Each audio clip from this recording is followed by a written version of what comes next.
Islam and science. It is well known that Islam's first command was Iqra, which literally means read in Arabic. Reading is one of the only means of transferring scientific data from one generation to the next. It is because reading and writing are so important that in almost 1,000 of the verses in the Quran are stories of previous tribes.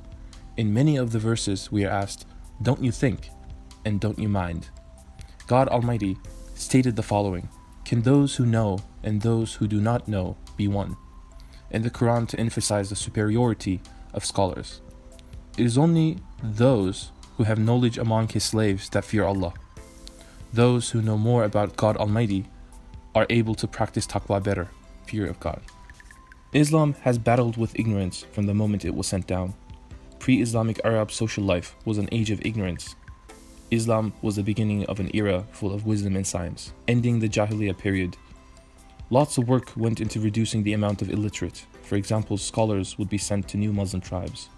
A unique example is the prisoners of the Battle of Badr. The prisoners were, instead of being asked for ransom, required to teach 10 Muslims to read and write. This was an innovative way to increase literacy among the Muslims, showcasing the attention given to knowledge and education in Islam from the very beginning. Science improves our rationality, which is why it is a religious obligation to study it. Education is also very important. As Muslims, we must share every bit of knowledge that we have. It is forbidden for a knowledgeable person to not teach those who do not know. It is also important for us to learn as much as we can, because there is no limit to what we can learn.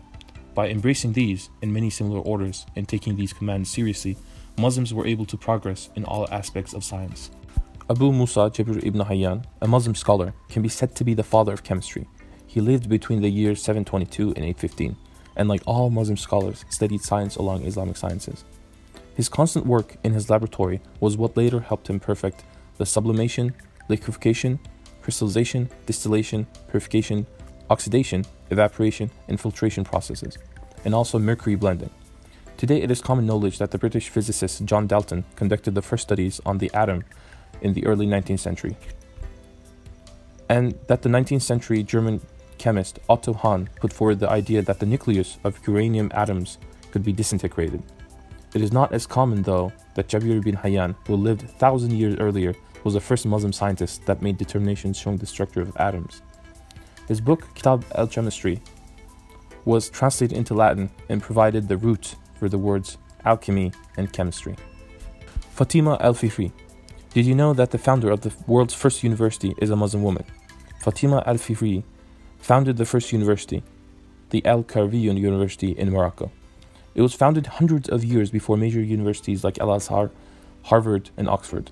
Fatima realized that there was a need for an academic center for people to study science, and using the inheritance she had left from her father, built the Al-Karawiyyin Mosque in the year 859.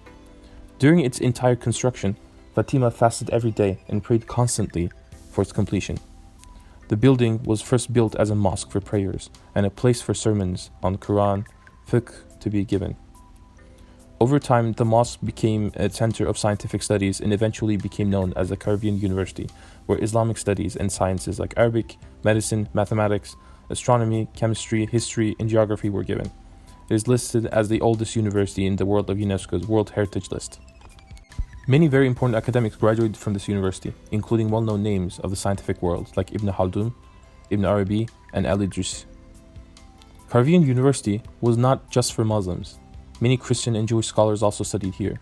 The Jewish philosopher Maimonides, European traveler Leo Africanus, even Pope II and Sylvester got their education at this university during their youth.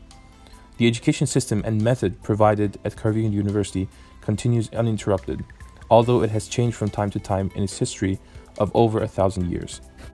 The Quran draws attention on beings and events around Muslims.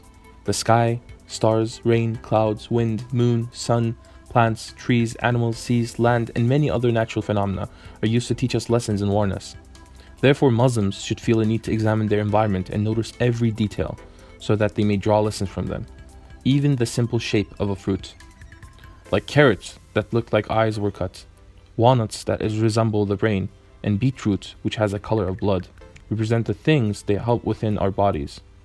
By studying and noticing these small details, we're able to better understand how vastness and how infinite Allah Almighty's power is.